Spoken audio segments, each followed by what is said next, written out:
Evening সবাইকে। আমার আওয়াজ শোনা যাচ্ছে? একটু কনফার্ম করবে কেউ?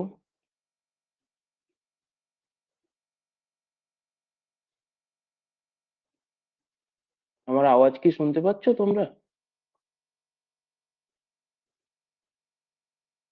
ওকে, থ্যাংক ইউ।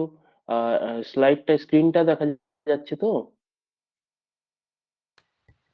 হ্যাঁ স্যার। ওকে, বেশ। আর সবাই ভালো আছো?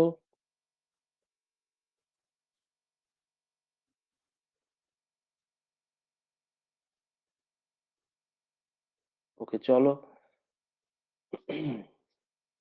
আচ্ছা, জাস্ট 1 মিনিট দেখে নিচ্ছি আর কেউ আসে কিনা, তারপর শুরু করছি।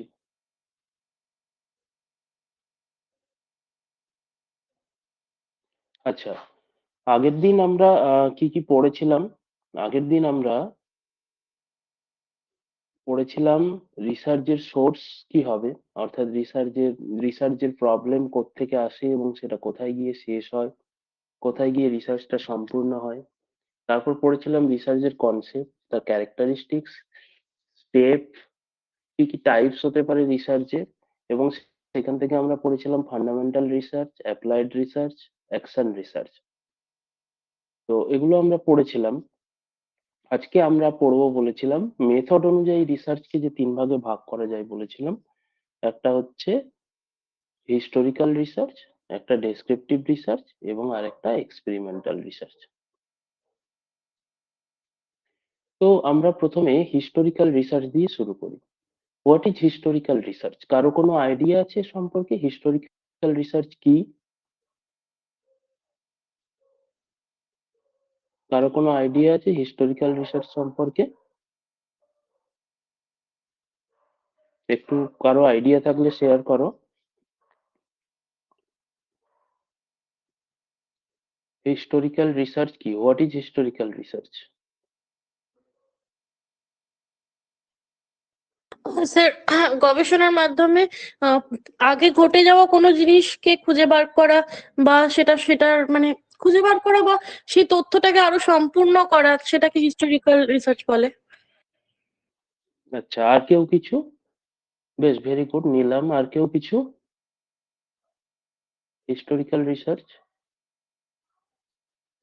স্যার, কোনো একটা বিষয় হয়তো গবেষণা হয়ে গেছে, তার অন্য আরেকটা হুম দিক উন্মোচন করা নিজের গবেষণার মাধ্যমে, বা কোনো একটা যে বিষয়টা হয়তো এখনো কেউ চিন্তা ভাবনায় আসেনি, সেই বিষয়ে আলোকপাত করা নিজের রিসার্চের মাধ্যমে বা নিজের পড়াশোনার মাধ্যমে সেই বিষয় সম্পর্কে জানা, এবং তার উপরে বিষয়টা অন্য সবাইকে জানানো। আচ্ছা। আর কিছু? অতীতকে বর্তমানের ওপর নির্ধারণ করা। অতীতকে বর্তমানের ওপর নির্ধারণ করা। আচ্ছা, আর কিছু? আর কিছু কনসেপ্ট? আর কেউ?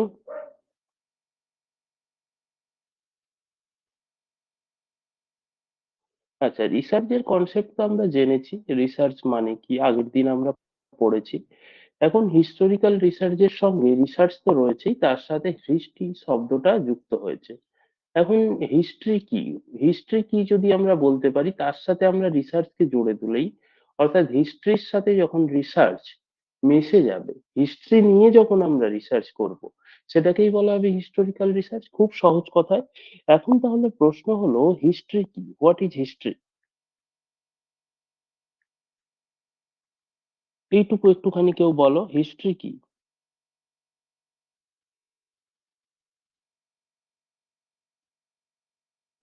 স্যার, স্যার, অতীতে ঘটে যাওয়া অতীতকালীন মানুষদের হুম স্যার অতীতকালীন মানুষদের জীবন নিয়ে চর্চা করা কি ইতিহাস বলে বা হিস্ট্রি বলে? আচ্ছা, তাহলে হিস্ট্রির সঙ্গে পাস্ট ইভেন্ট শব্দটা খুব জড়িত। তো জেনারেলি রিসার্চ যখন এই পাস্ট ইভেন্ট নিয়ে করা হবে, অর্থাৎ অতীতে ঘটে যাওয়া কোনো বিষয় যেটার সিগনিফিকেন্স রয়েছে, যেটা গুরুত্বপূর্ণ, যেটা বর্তমানে একটা শিক্ষা প্রদান করতে পারে, বর্তমানকে পরিবর্তন করতে পারে, বা বর্তমানে যার গুরুত্ব রয়েছে, এরকম কিছু পাস্ট ইভেন্টকেই আমরা হিস্ট্রি বলতে পারি। আর সেটা নিয়ে যখন আমরা রিসার্চ করব, সেটাকে আমরা হিস্টোরিক্যাল রিসার্চ বলবো। এখন হিস্টোরিক্যাল রিসার্চ মানে শুধু এই নয় পাস্ট ইভেন্ট গুলোকে দেখে নেওয়া। পাস্ট ইভেন্টকে আমরা কেন দেখবো? পাস্ট ইভেন্টকে আমরা এই জন্যই দেখবো যাতে আমরা আমাদের বর্তমানটাকে আরো সুন্দর করতে পারি, বর্তমানটাকে আরো চকচকে করতে পারি, আরো বেশি মসৃণ করতে পারি, আমরা বুঝতে পারি। এবং তার সাথে সাথে প্রেজেন্টকে তো আমরা দেখবোই পাস্ট ইভেন্টের মধ্য দিয়ে, পাস্টে কি হয়েছিল সেটা প্রেজেন্টে কোন জায়গায় দাঁড়িয়ে আছে, এবং তার সাথে সাথে আমরা ফিউচারকে প্রেডিক্ট করতে পারবো যে পাস্টে এরকম হয়েছিল, সেখান থেকে আজকে এই জায়গায় এসছে, তাহলে আজকের এই জায়গা থেকে ফিউচারটা কেমন হতে পারে সেটাও কিন্তু আমরা বুঝতে পারবো।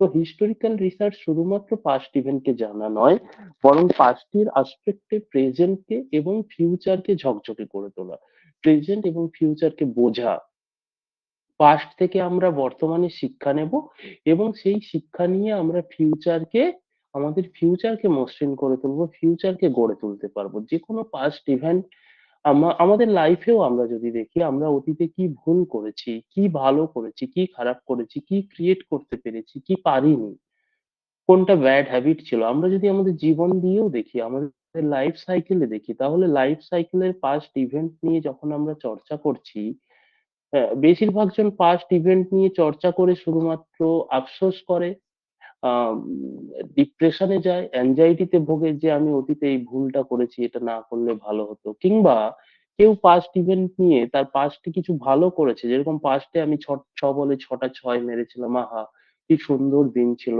আমি এরকম খেলতাম, সেটা নিয়ে আনন্দে মশগুল থাকে। তো পাস্ট ইভেন্ট শুধুমাত্র এই জন্য নয়, পাস্ট ইভেন্ট থেকে দুঃখ পাওয়া বা সুখ পাওয়া, সেটা ভেবে আনন্দ পাওয়া বা সেটা ভেবে দুঃখ পাওয়া, এই জন্য পাস্ট ইভেন্ট নয়। পাস্ট ইভেন্টের দিকে তাকানোর উদ্দেশ্য একটাই, যাতে আমি বর্তমানে সেই ভুলগুলো না করি। আর পাস্টে যদি আমি কিছু ভালো করে থাকি, তার থেকে আরো বেটার বা সেইটা যেন প্রেজেন্ট সিচুয়েশনে রিপিট করতে পারি, এবং সেখান থেকে পাস্ট ইভেন্ট থেকে শিখে নিয়ে আমি আমার ফিউচার, কালকের দিনটা, অর্থাৎ গতকাল আমি যা করেছি আজকে যেন আমি তার থেকে বেটার হতে পারি, এবং আগামীকাল যেন আমি আরো বেটার হতে পারি। গতকাল যে ভুল করেছি আজকে আমি সেই ভুলটা করব না, তার ফলস্বরূপ আগামীকাল আমার আরো বেটার হবে। এটাই হচ্ছে হিস্টোরিক্যাল রিসার্চ।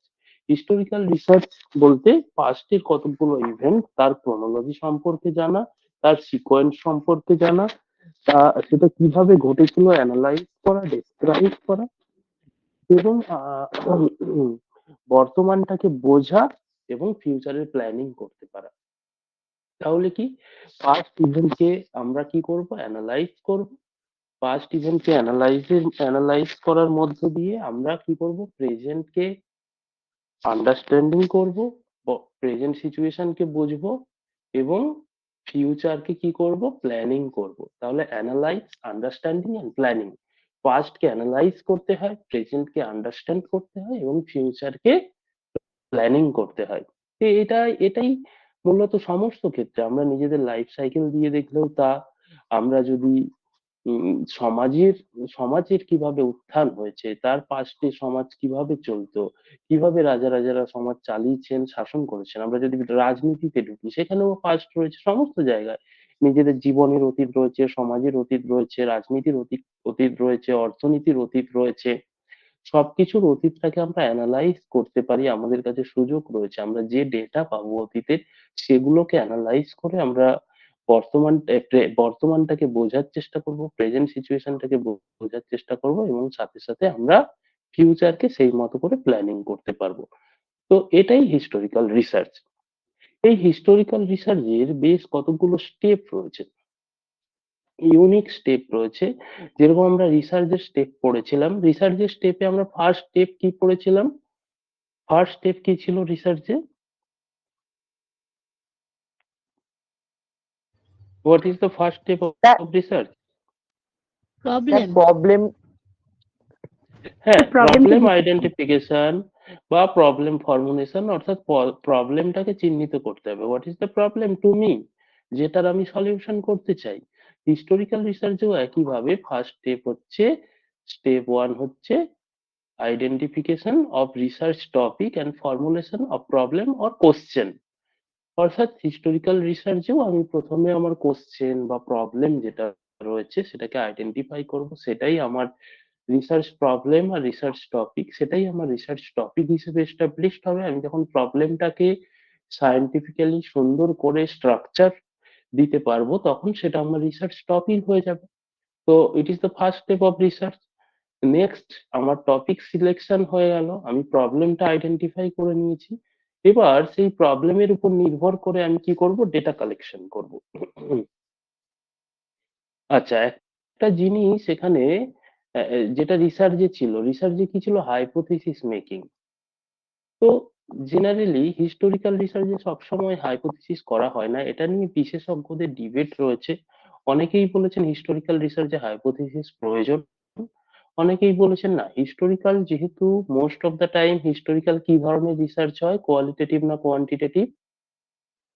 হিস্টোরিক্যাল রিসার্চ কি ধরনের হয়, কোয়ালিটেটিভ না quantitative? Qualitative. Qualitative. Most of the time কিন্তু কোয়ান্টিটেটিভ রিসার্চও বর্তমানে হচ্ছে। এবং যদি প্রবলেমের অ্যাপ্রোচ এমন হয় যেখানে আমাদের কোয়ান্টিটেটিভ ডেটা লাগবে এবং অ্যানালাইসিস লাগবে, সেখানে কোয়ান্টিটেটিভ রিসার্চ আমরা করতে পারি।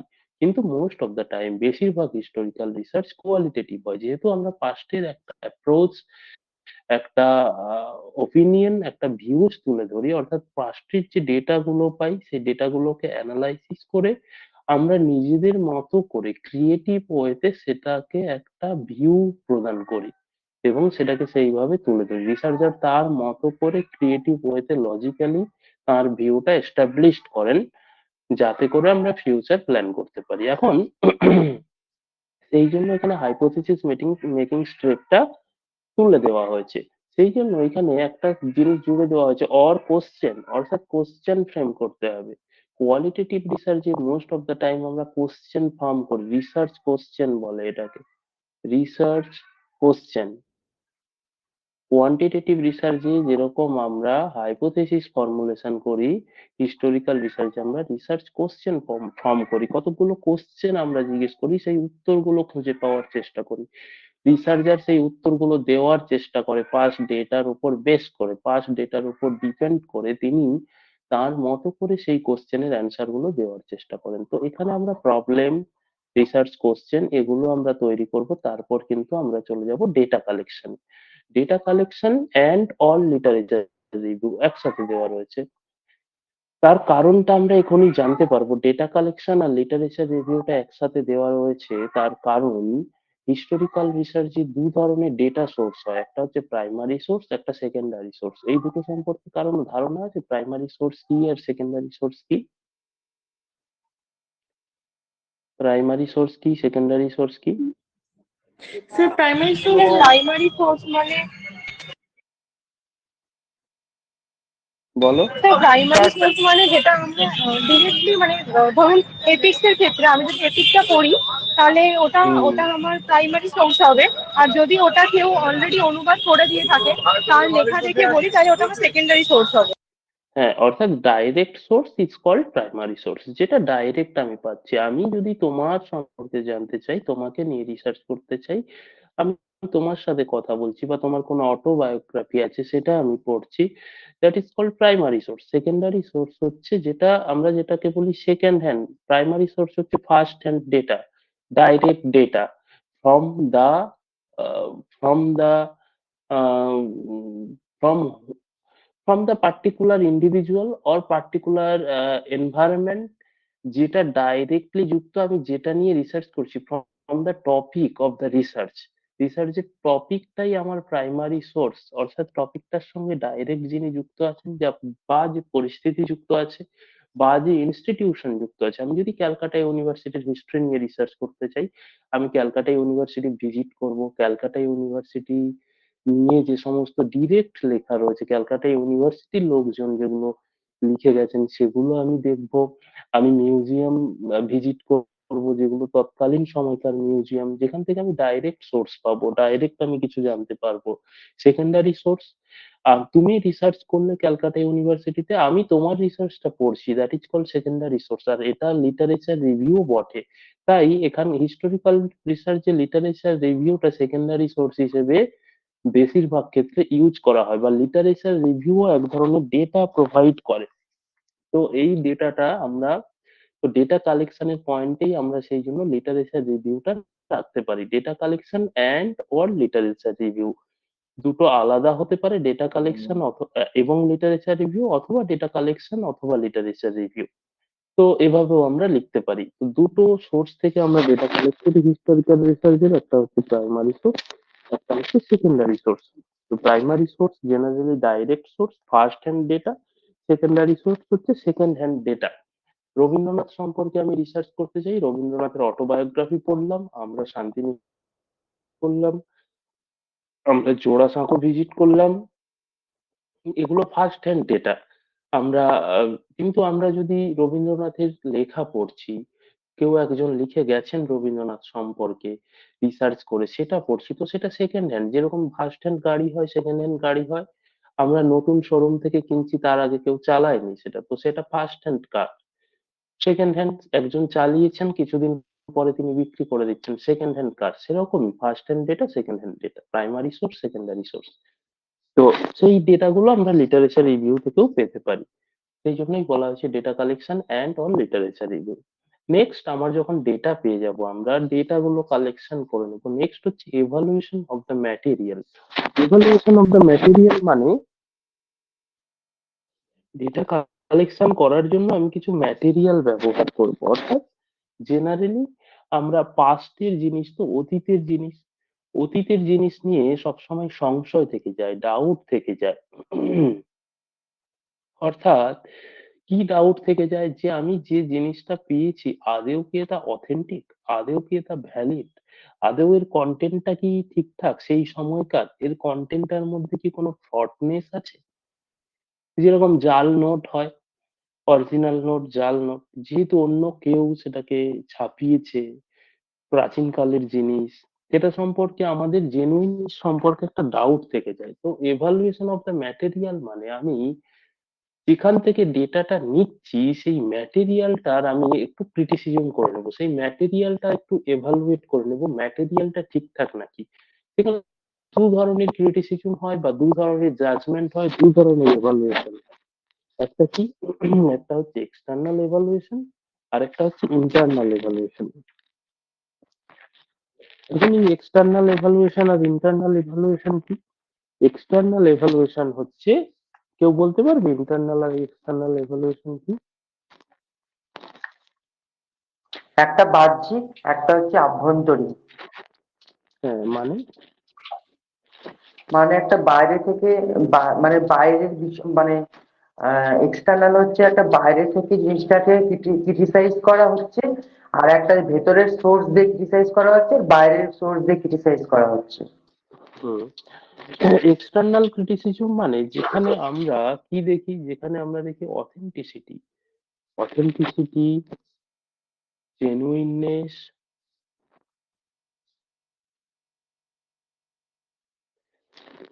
ভ্যালিডিটি।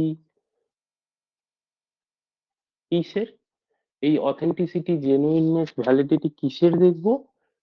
এক্সটার্নাল ক্রিটিসিজমে। এক্সটার্নাল ক্রিটিসিজমে আমরা অথেন্টিসিটি, জেনুইননেস, ভ্যালিডিটি চেক করব of the source material, of the source material, of the source of the information. অর্থাৎ যেখান থেকে ইনফরমেশনটা নিচ্ছি সেই সোর্সটা, নট দ্য ইনফরমেশন। ইনফরমেশনকে আমরা জাজ করছি না, আমরা কন্টেন্টকে জাজ করছি না, আমরা ডেটাকে জাজ করছি না, the source of the data. ডেটার সোর্সটা, ধরো একটা বই পড়ছো, বইয়ের মধ্যে যেগুলো লেখা আছে, that's those are the content. But বইটা, বইয়ের মলাট, বইটা সেই সময়কার কিনা, সেই সালের কিনা, যিনি লিখেছেন বইটা তিনি অথেন্টিক কিনা, তার লেখাপত্র, তার সেই ব্যক্তিটি আদেও এক্সিস্ট করতেন কিনা, যার নামে বইটা বেরিয়েছে সত্যিই তিনি লিখেছেন কিনা। অর্থাৎ ম্যাটেরিয়ালটা আমি যে সময়কার ভাবছি, আমি ম্যাটেরিয়ালটা ভাবছি 1763, অর্থাৎ 1763 সালে, কিন্তু সত্যিই কি ম্যাটেরিয়ালটা সেই সময়কার, সত্যিই কি এত পুরনো? ম্যাটেরিয়ালটা আমি টেস্ট করলে জানা যায় কত পুরনো ম্যাটেরিয়াল। আমরা যদি পেপার টেস্ট করি, সেখান থেকে যিনি লিখেছেন তিনি কি সত্যি সেই সময় এক্সিস্ট করতেন, নাকি তার নাম দিয়ে তার পরবর্তী জেনারেশনের কেউ লিখেছেন। তো অর্থাৎ সোর্স ম্যাটেরিয়ালটা কতটা অথেন্টিসিটি রয়েছে, বা তুমি কোনো পয়েম পেয়েছো, সেই কয়েনটা সেই সময়কার কিনা, কয়েনটা সত্যি তৎকালীন যে রাজ্যে তুমি কয়েন পেয়েছো সেই রাজ্যকে ডিনোট করছে কিনা। অর্থাৎ এক্সটার্নাল ক্রিটিসিজমে আমরা ক্রিটিসাইজ করি of the external part of the source. অর্থাৎ ইনফরমেশনের মধ্যে আমরা ঢুকি না, আমরা কন্টেন্টের মধ্যে ঢুকি না, আমরা ডেটার মধ্যে ঢুকি না, কিন্তু ডেটাটা যেখান থেকে নেব সেই ম্যাটেরিয়ালটা অর্থাৎ সোর্সটা, ডেটার যে সোর্স সেই সোর্সটা কতটা অথেন্টিক, সেই সোর্সটা কতটা জেনুইন, সেই সোর্সটা কতটা ভ্যালিড, সেটাকে কতটা বিশ্বাস করা যায়, সেটা আমরা প্রথমে দেখে নেব।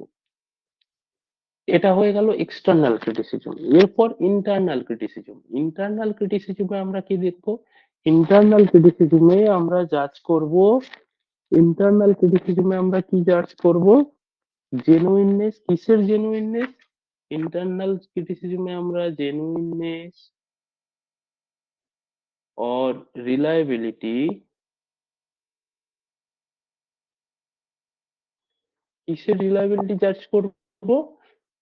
of the data, of the data or information, or information। অর্থাৎ ইন্টারনাল ক্রিটিসিজমে আমরা আমরা প্রথমে এক্সটার্নাল ক্রিটিসিজম করে জানলাম যে ম্যাটেরিয়ালটা ঠিকঠাক, সেই সময়কার ম্যাটেরিয়াল, যিনি লিখেছেন তিনিও জেনুইন, যে সালটা দেওয়া আছে সেটাও ঠিকই দেওয়া আছে, সেটার মধ্যে কোনো দ্বন্দ্ব নেই, তো ম্যাটেরিয়ালটা জেনুইন। এবার ম্যাটেরিয়ালের লেখাগুলোকে অর্থাৎ তার মধ্যে যে ডেটা আছে, যে ইনফরমেশন আছে, সেগুলো কি পরে চেঞ্জ করা হয়েছে কোনোভাবে? প্রত্যেকটা লেখা ঠিকঠাক তো? লেখাগুলো সেই সময়কার তো? বা কালিটা আমরা দেখতে পারি, কালিটা টেস্ট করে আমরা দেখতে পারি কালিটা সেই সময়কার কিনা। তো লেখার মধ্যে কোনো ভেগনেস আছে কিনা, লেখার মধ্যে কোনো ফ্রডনেস আছে কিনা, অর্থাৎ ডেটাটা ঠিক কিনা, আমি যে ডেটাটা নিচ্ছি সেটা কতটা জেনুইন, সেটা কতটা অথেন্টিক, সেটা আমরা দেখবো, সেটা কতটা রিলায়েবল, সেটা কতখানি যথার্থ, সেই জিনিসগুলো আমরা যখন দেখবো তখন সেটাকে বলা হবে ইন্টারনাল ক্রিটিসিজম। তো এই দুটো ক্রিটিসিজম করে আমরা এভালুয়েট করতে পারি ম্যাটেরিয়াল। অর্থাৎ যে ম্যাটেরিয়ালটা পাবো, যেখান থেকে আমরা ডেটা কালেক্ট করবো, সেই ম্যাটেরিয়ালটা কতটা জেনুইন, এবং তার মধ্যে যে ডেটা আছে, তার মধ্যে যে কন্টেন্ট আছে, তার মধ্যে যে ইনফরমেশন আছে, সেটা কতটা জেনুইন। এইভাবে কিন্তু আমরা এভালুয়েশন করব ম্যাটেরিয়ালের। এবার যে ম্যাটেরিয়ালের এভালুয়েশন হয়ে যাবে, তখন আমরা ডেটা সিনথেসিস করব। আচ্ছা, এখানে ডেটা অ্যানালাইসিস না বলে সিনথেসিস বলা হয়েছে। অ্যানালাইসিস আর সিনথেসিসের মধ্যে ডিফারেন্স কি, নাকি সেম জিনিস? অ্যানালাইসিস আর সিনথেসিস দুটো স্যার কি দুটো সেম? উল্টো। যেমন একটু বলো। অ্যানালাইসিস হচ্ছে মানে বিশ্লেষণ করা, ভেঙে ভেঙে দেখা জিনিসটা, আর হুম সিনথেসিস হচ্ছে এক করা, মানে ভেঙে দেখবার পরে আমি সেটাকে মানে কি বলবো, সমন্বিত করলাম একসাথে, এরকম টাইপের। Very good অভিপ্সা। অর্থাৎ অ্যানালাইসিস মানে ব্রেক করা, ভেঙে ফেলা, টুকরো টুকরো করে দেখা। একটা গাড়ি, তারপর একটা ধরো খেলনা গাড়ি, তো খেলনা গাড়িটার প্রত্যেকটা জিনিস আমরা ভেঙে দেখছি, বা একটা কম্পিউটার ডেস্কটপ খুলে খুলে রাখছি এবং প্রত্যেকটা জিনিসকে পরীক্ষা করছি, দ্যাট ইজ কল্ড অ্যানালাইসিস।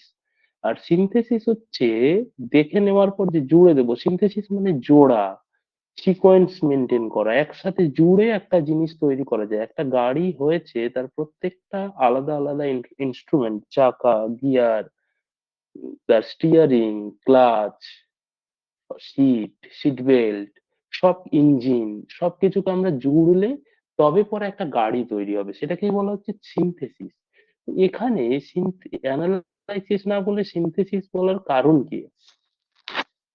কেউ বলতে পারবে? অ্যানালাইসিস না বলে সিনথেসিস, চাইলে আমরা অ্যানালাইসিসও বলতে পারি, কেন সিনথেসিস আরো প্রমিনেন্ট?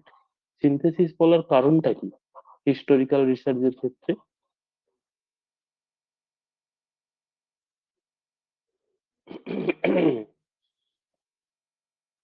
জেনারেলি স্যার একবার হুম, আমরা বললাম হিস্টোরিক্যাল রিসার্চের ক্ষেত্রে অ্যানালাইসিস না বলে সিনথেসিস কেন বলা হলো হঠাৎ করে?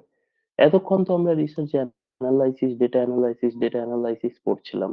তো আমরা অ্যানালাইসিসও বলতে পারি, বা অনেক সময় অ্যানালাইসিসও করতে হয়, কিন্তু সিনথেসিস আরো প্রমিনেন্ট, সিনথেসিস আরো স্পেসিফিক হিস্টোরিক্যাল রিসার্চের ক্ষেত্রে, সেই জন্য খুব জেনে বুঝে এক্সপার্টরা সিনথেসিস শব্দটা ব্যবহার করেছেন। হোয়াই সিনথেসিস, অ্যানালাইসিস নয় কেন? তথ্যের কাল পরম্পরা বজায় রাখার জন্য ঘটনাগুলোকে তো সম্বন্ধিত করাটা দরকার। তো শুধু বিশ্লেষণের সাথে সাথে কোনটার পরে কোনটা হলো সেটা তো মানে পরপর সাজাতেও হয়, সেই জন্য সিনথেসিস ওয়ার্ডটা ইউজ করা হয়। আচ্ছা, বেশ। খুব ভালো বলেছো সুপর্ণা। অর্থাৎ হিস্টোরিক্যাল রিসার্চ আমি আগেই তোমাদের জিজ্ঞেস করলাম কোয়ালিটেটিভ হয় না কোয়ান্টিটেটিভ হয়। তো জেনারেলি যেটা উঠে হলো most of the time qualitative হয়, বেশিরভাগ জনই কোয়ালিটেটিভ রিসার্চ করে থাকেন। কোয়ালিটেটিভ রিসার্চে ডেটা অ্যানালাইসিসের থেকেও সিনথেসিস করাটা অনেক বেশি গুরুত্বপূর্ণ। অর্থাৎ একটা রিসার্চার তার নিজের ক্রিটিক্যাল ভিউ পয়েন্ট রাখবেন, তার আগে তিনি ডেটা, এই যে আমরা বললাম evaluation of the material, data collection, primary source, secondary source, এইসব জায়গা থেকে যে ডেটা গুলো পাবেন বিভিন্ন জায়গা থেকে, যেহেতু পাস্টের ডেটা কি এক জায়গায় বসে নেই, বহু যুগ কেটে গেছে, বহু সময় অতিক্রান্ত হয়েছে, ডেটাগুলো না এলোমেলো হয়ে গেছে, ডেটাগুলো ছড়িয়ে ছিটিয়ে গেছে, ডেটাগুলো এক জায়গায় জোড়ও নেই, যেটা আমি পেলাম কাজ শুরু করে দিলাম। তো ডেটা অ্যানালাইসিসের থেকেও সেই জন্য এখানে সিনথেসিস শব্দটা জোড়া হয়েছে, কারণ হিস্টোরিক্যাল রিসার্চের ডেটাগুলো খুব এলোমেলো, খুব দূরে দূরে, খুব আলাদা আলাদা, ক্ষুদ্র, যেরকম একটা গাড়ির উদাহরণ দিলাম, তুমি একটা গাড়ি পেলে সেটা অ্যানালাইসিস করে দেখবে গাড়িটা কত ভালো কি খারাপ, চলবে কতদিন, কিন্তু তুমি যদি পুরো গাড়ি না পাও, তুমি এক জায়গায় চাকা পেলে, এক জায়গায় স্টিয়ারিং পেলে, এক জায়গায় সিট পেলে, এক জায়গায় খাঁচাটা পেলে, এক জায়গায় ক্লাস, গাড়ি তো আগে তোমাকে সিনথেসিস করতে হবে, তোমাকে আগে সবগুলো জুড়তে হবে, তবেই তো গাড়ি হবে। তো হিস্টোরিক্যাল ডেটা যেহেতু পাস্ট ডেটা, যেহেতু বহু সময় পেরিয়ে গেছে, তো ডেটাগুলো ছড়িয়ে ছিটিয়ে গেছে, ডেটাগুলো অলরেডি ভাঙা হয়ে পড়ে আছে, তো সেগুলোকে জুড়লে আমরা একটা গঠন পাবো, আমরা একটা স্ট্রাকচার পাবো, আমরা চিত্রটা বুঝে উঠতে পারবো কি তৎকালীন সময়ে ঠিক কি চিত্র ছিল, কিভাবে এটা এইরকম পরিবর্তন হলো, কিভাবে আজকের সভ্যতায় আমরা এসে পৌঁছলাম, কতগুলো সভ্যতা আমরা বের করেছি, কিভাবে যুগের পর যুগ ধরে সংস্কৃতির পরিবর্তন হয়েছে, কালচারের পরিবর্তন হয়েছে। ডেটাগুলো যতক্ষণ না আমরা জুড়ছি ততক্ষণ বুঝতে পারবো না। তাই আমরা ডেটা কালেকশন, এভালুয়েশন অফ ম্যাটেরিয়ালে আমরা যে যে ডেটা পেলাম সেগুলোকে আমরা জুড়বো, সিনথেসাইজ করব, সেগুলো জুড়লে একটা চিত্র ফুটে উঠবে, তখন আমরা ডেটার নেচারটা পাবো, এবং সেখান থেকে রিসার্চার ক্রিটিক্যাল ওয়েতে, ক্রিয়েটিভ ওয়েতে একটা রিপোর্ট লিখবেন, অর্থাৎ তার ভিউ পয়েন্টকে তুলে ধরবেন, যেটাকে আমরা বলবো ফাইনাল রিপোর্ট বা রিপোর্ট প্রিপারেশন। তো এই হলো হিস্টোরিক্যাল রিসার্চের step. These are the step of historical research, very very unique step, অন্যান্য রিসার্চের সঙ্গে কিছু ক্ষেত্রে নাও মিলতে পারে, বাট মূল যে রিসার্চের স্টেপ বলেছিলাম সেটার সঙ্গে মিলবে। আহ মূল জায়গাটা, বেসটা ঠিক থাকবে, তারপরে বিভিন্ন রিসার্চের স্টেপ গুলো একটু একটু আলাদা হতে পারে। তো হিস্টোরিক্যাল রিসার্চের স্টেপটা খুবই ইউনিক।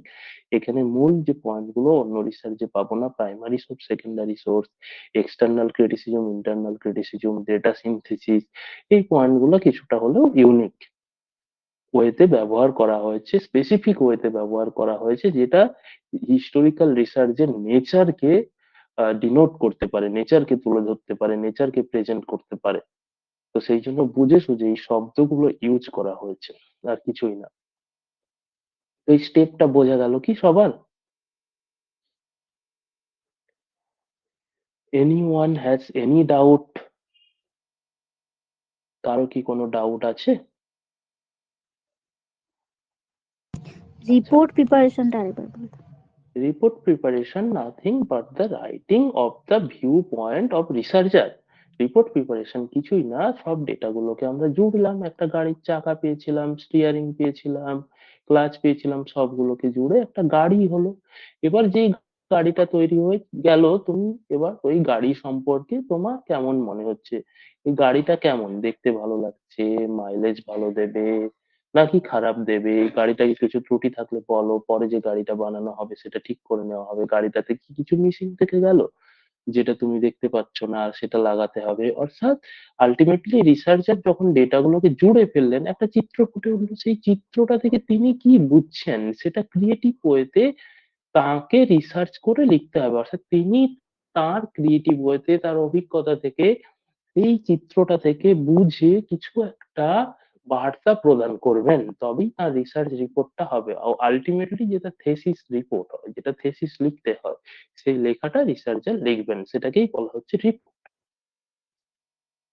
ক্লিয়ার হচ্ছে? হ্যাঁ। ভেরি গুড, খুব ভালো। তাহলে আমরা নেক্সট স্লাইডে যাচ্ছি। নেক্সট হচ্ছে types of historical research. Historical রিসার্চের বেশ কতগুলো টাইপস হয়। একটা হচ্ছে বিবলিওগ্রাফিক রিসার্চ, একটাকে বলা হচ্ছে লিগ্যাল রিসার্চ, একটাকে studying the history of ideas, আর একটাকে বলা হচ্ছে studying the history of organization. সহজ, খুবই সোজা, এগুলো বিশেষ কিছু না, জাস্ট কনসেপ্টটুকু জেনে রাখো, কোনো সময় প্রশ্নে চলে এলে করতে পারবে। বিবলিওগ্রাফিক রিসার্চ কি, কেউ বলতে পারবে বিবলিওগ্রাফিক রিসার্চ কি? স্যার বই নিয়ে রিসার্চ। না, এখানে বিবলিওগ্রাফি মানে বই না। স্যার কোনো একটা বিষয়ে আলোচনা করার পর নিজের একটা ধারণা দেওয়া।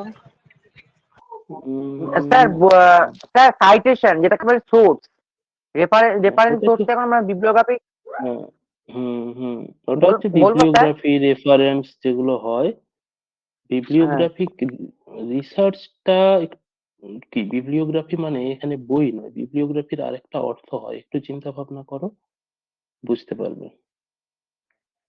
এখানে সোর্সের কথা বলা হচ্ছে না, এটা একটা টাইপ অফ রিসার্চ, যেটা নিয়ে আমরা রিসার্চ করতে পারি।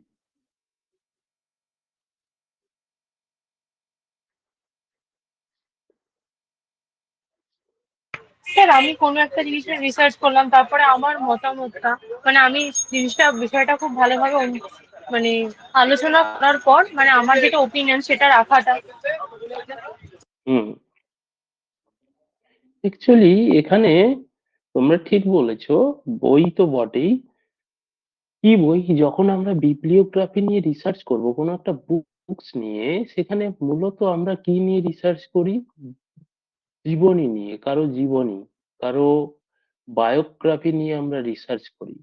অর্থাৎ আমরা যখন কোনো একটা বই, আমরা যে কোনো কারো সম্পর্কে তো রিসার্চ করবো না, কোনো একজন, মূলত বিবলিওগ্রাফিক রিসার্চে যেটা করা হয়, দ্য লাইফ অফ হিস্টোরিয়ান বা ফিলোজেফার, লাইফ অফ ফিলোজেফার, হিস্টোরিয়ান, এডুকেশনিস্ট, অর্থাৎ ফেমাস পিপল যারা হিস্ট্রিতে কিছু অবদান কন্ট্রিবিউট করেছেন, তাদের লাইফ নিয়ে যখন আমরা পড়াশুনো করব এবং সেটা নিয়ে যখন গবেষণা করব, তো সেটাকে বলা হচ্ছে বিবলিওগ্রাফিক রিসার্চ। মূলত লাইফ, অটোবায়োগ্রাফি বা বায়োগ্রাফিক্যাল বুক নিয়ে আমরা যখন রিসার্চ করছি, তখন সেটাকে বলা হচ্ছে বিবলিওগ্রাফিক রিসার্চ। বিবলিওগ্রাফিক রিসার্চ মূলত মোস্ট অফ দ্য টাইম আমরা বায়োগ্রাফি নিয়ে, জীবনী নিয়ে রিসার্চ করি, ফেমাস ব্যক্তিত্বদের, পপুলার ব্যক্তিত্বদের আমরা, পপুলার পার্সোনালিটিসদের আমরা জীবনী নিয়ে রিসার্চ করি বিবলিওগ্রাফিক রিসার্চে। অন্যদিকে লিগাল রিসার্চ কি? লিগাল রিসার্চ তো খুবই সোজা, শব্দ শুনেই বুঝতে পারছো, বলে ফেলো কেউ একজন।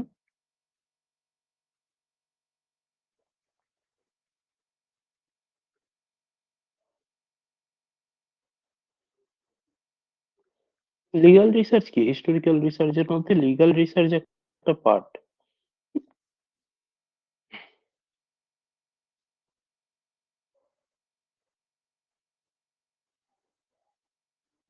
আইন নিয়ে গবেষণা, হুম, আইন নিয়ে গবেষণা বা আইন সংক্রান্ত হ্যাঁ, জিনিস একদম। কিভাবে ইভলিউশন হচ্ছে। দেখো, হিস্ট্রি অফ ল বলে একটা ডিসিপ্লিনই আছে, হিস্ট্রি অফ ল, অর্থাৎ আইন, ল এরও কিছু হিস্ট্রি আছে। একটা ল একদিনে তৈরি হয়নি, সমসাময়িক পরিস্থিতিতে, পরিবেশে যে লটা, যেরকম তোমরা দেখে থাকবে বা তোমরাও ডিবেট করে থাকবে নিজেদের মধ্যে, বন্ধু বান্ধবদের মধ্যে, অনেক, আমাদের সংবিধানে যে সমস্ত আইনগুলো আছে, আমাদের অনেক সময় আমরা যারা আধুনিক, আজকের ছেলে মেয়ে, যারা আজকের যুগে গবেষণা করছি, অনেক কিছু আইন আমাদের অপ্রাসঙ্গিক মনে হয়, যে এই আইনটা এই মুহূর্তে আর দরকার নেই, এই আইনটা কেন করা হয়েছিল। আমরা আজকে বর্তমান পরিস্থিতিতে, বর্তমান পরিবেশে দাঁড়িয়ে বলছি এই আইন, যেরকম প্রচুর ডিবেট হয় রিজার্ভেশন সিস্টেম নিয়ে, কি দরকার ছিল রিজার্ভেশন সিস্টেম নিয়ে আসার, যেটার কুফল আমরা এখন অনেক জায়গায় পাচ্ছি। এটা আমি শুধু এই পার্সপেক্টিভে বলছি না যে যারা রিজার্ভেশনের মধ্যে আসছে না তারা ডেপ্রাইভ হচ্ছে, যারা রিজার্ভেশনে আছে তোমরা যদি একটু ডিটেলসে অ্যানালাইসিস করো, সাইকোলজিক্যাল পার্সপেক্টিভ দেখো রিজার্ভেশন, তোমরা যদি ইকোনমিক্যাল পার্সপেক্টিভ দেখো, দেখবে যারা রিজার্ভ ক্যাটাগরির মধ্যে আছে অনেক ক্ষেত্রে তারাও বঞ্চিত হচ্ছে। এখন তারাও রিজার্ভেশন সিস্টেমের বিরুদ্ধে অনেকেই কথা বলছে। তো এটার অনেক ডিবেট আছে, এটা নিয়ে আমি কথা বলছি না, আমি কারো পক্ষে বা বিপক্ষে কথা বলছি না, আমি অ্যাজ এ এক্সাম্পল বিষয়টা তুলে ধরছি। এটা নিয়ে প্রত্যেকেই কথা বলতে চায়, ডিবেট করতে চায়। তো আমরা ভাবি এই আইনটা এই মুহূর্তে হয়তো অপ্রাসঙ্গিক, কেউ ভাবে প্রাসঙ্গিক, কিন্তু তৎকালীন সমাজে দাঁড়িয়ে এই আইনটার প্রয়োজনীয়তা ছিল, তাই করা হয়েছিল। রিজার্ভেশনের যথেষ্ট প্রয়োজনীয়তা ছিল বলেই তৈরি করা হয়েছিল reservation system in a in different sector of the society. তো এরকম প্রচুর আইন রয়েছে, যেরকম ডোমেস্টিক ভায়োলেন্সের প্রচুর প্রচুর ল রয়েছে, যেগুলো আস্তে আস্তে মেয়েরা অনেক লয়ের সুযোগ নিচ্ছে, সেটা নিয়েও এখন অনেক ফোরাম তৈরি হয়েছে, আন্দোলন গড়ে উঠছে, অনেক আইনের পরিবর্তন হচ্ছে।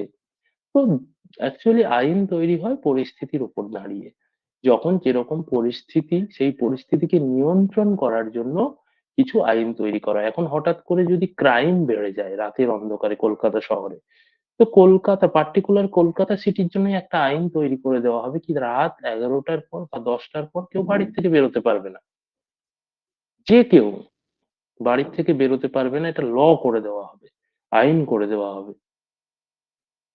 তো এই যে আইন তৈরি হলো পরিস্থিতির উপর দাঁড়িয়ে আইন তৈরি হয়, তো কোনো আইন তার একটা পেছনে ইতিহাস থাকে, তার পেছনে কিছু কালচার থাকে, তার পেছনে কিছু সোশ্যাল নর্মস থাকে, সোশ্যাল রেগুলেশন থাকে, সোশ্যাল স্ট্যাগমা থাকে, সোশ্যাল স্ট্রাকচার থাকে, সোশ্যাল সোশ্যাল কন্ট্রোল বা ডিসকন্ট্রোল থাকে। তো অর্থাৎ একটা আইন কিভাবে তৈরি হয় সেই ইতিহাস নিয়ে যখন আমরা চর্চা করব, সেই আইনটার বর্তমান প্রাসঙ্গিকতা নিয়ে যখন আমরা চর্চা করব, এবং সেই আইনের ফিউচার প্ল্যানিং কি, সেই আইনটা আমরা প্রথমেই বললাম হিস্টোরিক্যাল রিসার্চ মানে শুধু পাস্ট কে নিয়ে হায় হুতাশ করা নয়, পাস্ট কে নিয়ে আনন্দ করা নয়, বরং পাস্টের উপর দাঁড়িয়ে বর্তমানটাকে বোঝা, বর্তমানের প্রাসঙ্গিকতা যাচাই করা এবং ফিউচারকে প্ল্যানিং করা। তো হিস্ট্রি অফ লর ক্ষেত্রেও তাই লিগাল রিসার্চ গুলো হিস্ট্রির ক্ষেত্রে সেরকমই হয়। আমরা যখন লিগাল রিসার্চের হিস্ট্রি দেখবো সেই আইনটা কিভাবে গড়ে উঠছে, আজকে যদি আমরা কোনো আইনকে বাদ দিতে চাই বা সংযোজন করতে চাই কোনো আইনের, তাহলে আমাকে হিস্ট্রিতে যেতে হবে, একটা আইন কিভাবে গড়ে ওঠে, কেনই বা কোনো আইনের সংযোজন করা হয়, কেনই বা কোনো আইনকে বাতিল করা হয়, পূর্বে এরকম কোনো আইন বাতিল গেছে কি বেসের উপর দাঁড়িয়ে, কি লজিকের উপর দাঁড়িয়ে বাদ করা হয়েছে। তাহলে আজকে যে আইনটা আমরা অপ্রাসঙ্গিক বলছি সেই আইনটা সত্যিই কি অপ্রাসঙ্গিক? তার হিস্ট্রি দেখতে হবে আমাদেরকে, কোন জায়গা থেকে সেই লটা উঠে এসছে, সেই লটাকে বাদ দেওয়ার জন্য সেই যে জায়গা থেকে লটা উঠে এসছে, যে সংস্কৃতি থেকে লটা উঠে এসছে, সেই সংস্কৃতি কি পুরোপুরি চলে গেছে, নাকি এখনো লটার প্রয়োজনীয়তা রয়েছে, নাকি লটাকে আংশিক ভাবে বাতিল করতে হবে, পুরোটা নয়, কিছুটা নমনীয় করতে হবে। তো এই বিষয়গুলো নিয়ে যখন আমরা চর্চা করব এবং তার বেসিসে ফিউচার প্ল্যানিং করবো, সেটাকেই বলা হচ্ছে legal research. Legal research is nothing but the study of history of law. Legal research হচ্ছে study the history of law. বোঝা গেল লিগাল রিসার্চ? নেক্সট হচ্ছে studying the history of ideas. এটা এটা কারো কোনো guess, studying the history of ideas?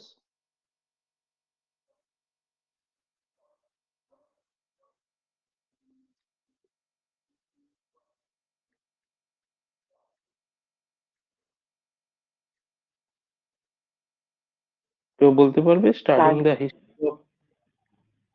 হ্যাঁ বলো দাদা, বলো। বলছি, ধরো আমরা যেরকম বলছি যে ইন্ডিয়ান ফিউডালিজম, এটা তো একটা আইডিয়া, হুম সেটা হতে পারে। হুম, হতে পারে। আর কিছু? অথবা অথবা অথবা কাস্ট ব্যবস্থা, সেটাও তো একটা ঐতিহাসিক ধারণা, সেটা হুম নিয়ে হুম কাজ মানে হুম। ব্যাখ্যা হতে পারে। হ্যাঁ, আমরা যদি কাস্ট সিস্টেমকে ডাইরেক্ট একটা কনসেপ্ট না বলি, কাস্ট সিস্টেম এক্সিস্ট করে, তো কনসেপ্ট মানে কি, যেটা তোমার থটের মধ্যে আছে কিন্তু যার রিয়েলিস্টিক এক্সিস্টেন্স নাও থাকতে পারে। তো কাস্ট সিস্টেম এক্সিস্ট করছে এই মুহূর্তে, বা এক্সিস্ট করতো এবং করছে, হয়তো ভবিষ্যতেও করবে, কিন্তু কাস্ট সিস্টেম নিয়ে নানা রকম thought, psychological perspective of caste system রয়েছে। তোমরা যদি কাস্ট সিস্টেমের একটু ভেতরে যাও দেখবে কাস্ট সিস্টেমের পেছনে প্রচন্ড psychological psychological perspective of caste system বলে একটা কিছু লেখা রয়েছে, যেটা কাস্ট সিস্টেমের পেছনে কি সাইকোলজি কাজ করছে। এই যে রিজার্ভেশন পলিসি বললাম, রিজার্ভেশন পলিসির মধ্যেও কি সাইকোলজিক্যাল পার্সপেক্টিভ কাজ করছে। তো সাইকোলজিক্যাল বিষয় মানে, সাইকোলজিক্যাল মানে যেখান থেকে আমাদের থট আসছে, থটকে আমরা বলছি, প্রত্যেক মানুষের থটকে আমরা বলছি তার সাইকোলজি। থটের উপর নির্ভর করে সে বিহেভ করে। তো যার যেমন থট, যার যেমন চিন্তা ভাবনা, তার আচরণ তেমন। তো সমস্ত কিছুর পেছনে আমরা ভাবনা চিন্তা করি।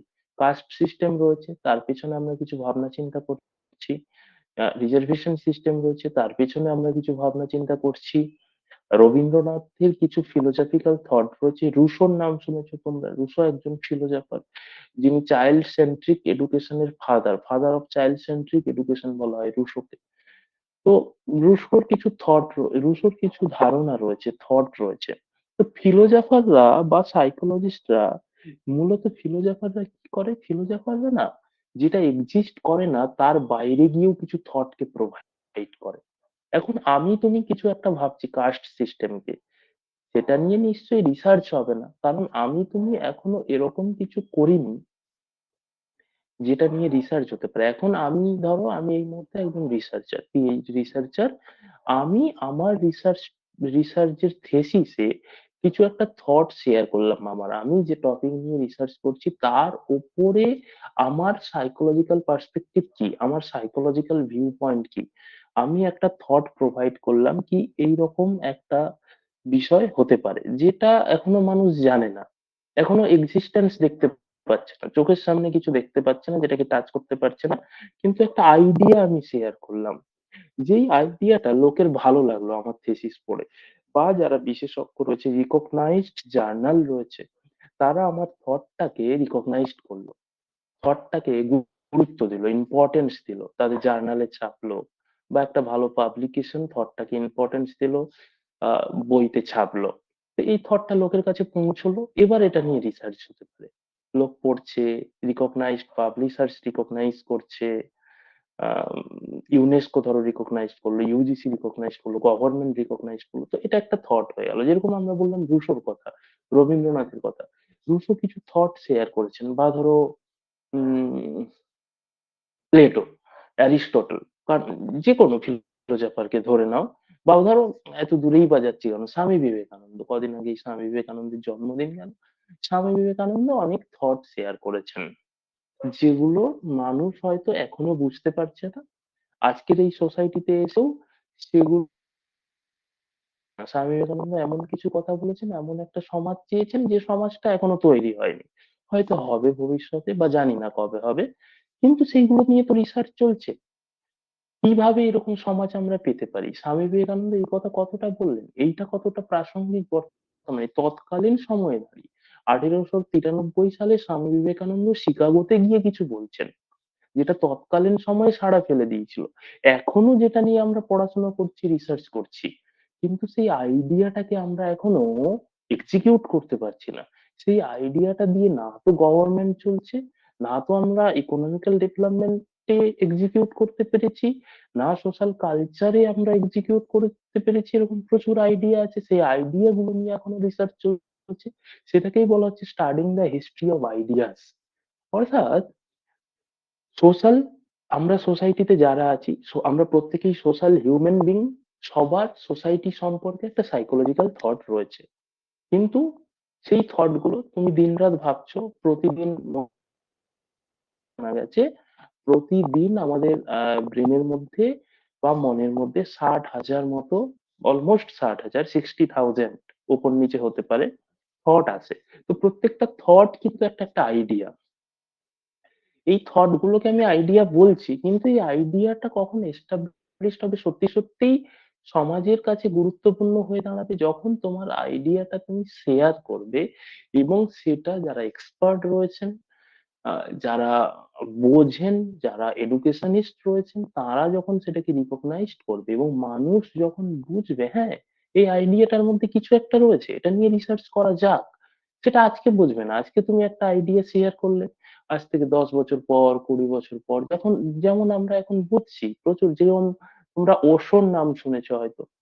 ওশো, ওশোর আইডিয়া নিয়ে মানুষ খুব একটা চর্চা করে না, কিন্তু বর্তমানে চর্চা হচ্ছে, প্রচুর চর্চা হচ্ছে, রিসার্চও হচ্ছে।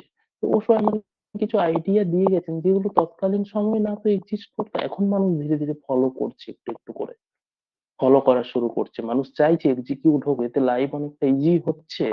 এক দুজন এক্সিকিউট করেছেন, তারা তাদের লাইফকে ইজি বানিয়েছেন। যেরকম ধরো তুমি ধর্মগ্রন্থগুলো নিয়ে নাও, কোরআন, বাইবেল, ত্রিপিটক, গীতা, এগুলো কি এক একটা থট প্রসেস। তো এই থট প্রসেস গুলো নিয়ে যখন আমরা কারো না কারো একজনের থট প্রসেস যেটা রয়েছে, সেটা নিয়ে আমরা যখন রিসার্চ করব, সেটার গুরুত্ব বোঝার চেষ্টা করব, প্রাসঙ্গিকতা বোঝার চেষ্টা করব এবং সেই থট প্রসেস অনুযায়ী আমাদের ফিউচারকে প্ল্যানিং করার চেষ্টা করব, সেটা হচ্ছে হিস্ট্রি অফ আইডিয়াস। প্রত্যেকটা আইডিয়ার একটা একটা হিস্ট্রি আছে। সেই হিস্ট্রিটা নিয়ে যখন আমরা রিসার্চ করব, সেটাকেই বলা হচ্ছে studying the history of ideas. আচ্ছা, নেক্সট হচ্ছে studying the history of organisation. এটা কি studying the history of organisation?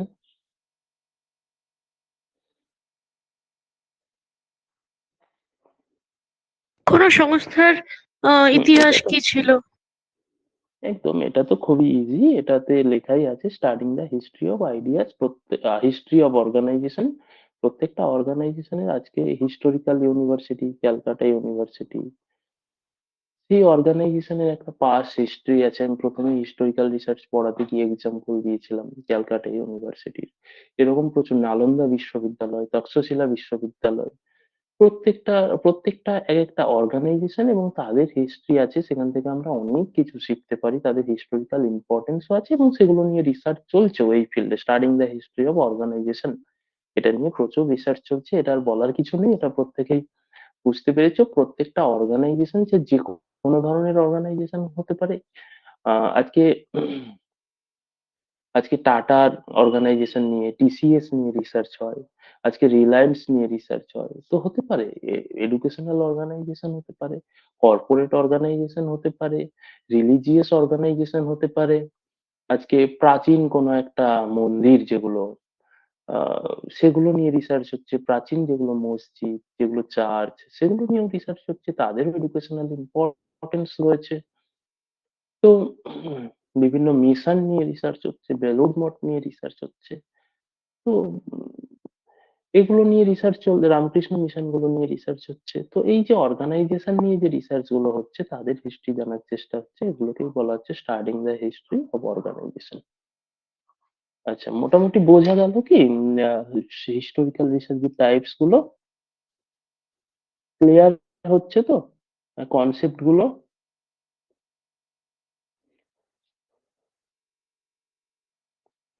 কি হচ্ছে না ক্লিয়ার? হুম। আচ্ছা, মানিক দাস বলছে হচ্ছে, সঙ্গীতা বললো হুম। আচ্ছা, এত গম্ভীর ভাবে হ্যাঁ বললে, বুঝতে পেরেছো তো? সত্যি মানে বোঝা যাচ্ছে তো? আর কোনো ডাউট থাকলে আমাকে জিজ্ঞেস করবে। আর দেখো, কনসেপ্ট গুলোর মধ্যে যদি না ক্লারিটি থাকে, তাহলে কিন্তু আমরা কোশ্চেন দিলে গুলিয়ে ফেলবো। আমরা কোশ্চেন প্র্যাকটিস করব, কিন্তু তার আগে আমাদের থিওরিটিক্যাল কনসেপ্ট গুলো সম্পর্কে একটু ক্লারিটি আনতে হবে। কনসেপ্ট গুলো সম্পর্কে ক্লারিটি থাকলে আমরা যত ডিপে গিয়ে কোশ্চেন দিক, যেভাবে ঘুরিয়ে কোশ্চেন দিক, আমরা রিলেট করতে পারবো। আচ্ছা, এই ব্যাপারটা এরকম। আমাদের যদি একদম জলের মতো ক্লারিটি থাকে, প্রত্যেকটার মধ্যে ডিফারেন্স থাকে, বুঝতে পারি আমরা, তাহলে আমরা আমরা আমরা ঘাবড়াবো না, আমরা কনফিউজড হবো না। আমি প্রথম দিন ওরিয়েন্টেশন ক্লাসে বলছিলাম, বা জানি না খেয়াল পড়ছে না বলেছি কিনা, বা বেশিরভাগ সময় আমি ছেলে মেয়েদের কথা এমনি যখন গল্প করি, আমি বলি যে নেটের যারা কোশ্চেন করেন, যে সমস্ত এক্সপার্টরা, তাদের একটা ইনস্ট্রাকশন থাকে। যেহেতু একটা টাইমের মধ্যে কমপ্লিট করতে হয়, হয়তো অনেকেই কোশ্চেনের অ্যান্সার জানে কিন্তু করতে পারে না। তো একটা ইনস্ট্রাকশনই থাকে এক্সপার্টদের কাছে, কনফিউজড করো, যত পারো কনফিউজড করো। অর্থাৎ এমন কোশ্চেন দাও যেখান থেকে ছেলেমেয়েরা কনফিউশন হবে, কনফিউজড করলে বোঝা যাবে কার কতটা প্রমিনেন্ট নলেজ আছে, কার কতটা ক্লারিটি আছে পার্টিকুলার বিষয়ে, দক্ষতা স্কিল কতটা আছে, নট অনলি নলেজ। তিনটে তিনটে ভাগ হয়। একটা হচ্ছে একটা হচ্ছে নলেজ হয়,